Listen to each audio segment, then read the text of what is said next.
আমার স্বামীর রিজিকে বরকত দিন। সে বাইরে যত কষ্টই করুক তার কষ্টগুলো সহজ করে দিন।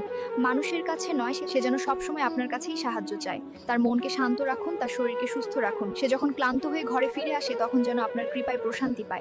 তখন যেন আমার ভালোবাসা আর আপনার রহমত তার সব দুঃখ ভুলিয়ে দেয়। হে আল্লাহ, আমাদের দাম্পত্য জীবনে ভালোবাসার সম্মান বাড়িয়ে দিন। আমিন। সবকিছুতেই আপনার রহমত বর্ষণ করুন। আমিন। আপনার কৃপায় জীবন ধন্য হোক। আমিন।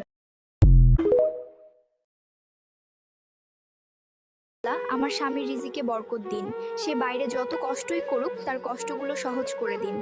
মানুষের কাছে নয়, সে যেন সবসময় আপনার কাছেই সাহায্য চায়। তার মনকে শান্ত রাখুন, তার শরীরকে সুস্থ রাখুন। সে যখন ক্লান্ত হয়ে ঘরে ফিরে আসে তখন যেন আপনার কৃপায় প্রশান্তি পায়। তখন যেন আমার ভালোবাসা আর আপনার রহমত তার সব দুঃখ ভুলিয়ে দেয়। হে আল্লাহ, আমাদের দাম্পত্য জীবনে ভালোবাসার সম্মান বাড়িয়ে দিন। আমিন। সবকিছুতেই আপনার রহমত বর্ষণ করুন। আমিন। আপনার কৃপায় জীবন ধন্য হোক। আমিন।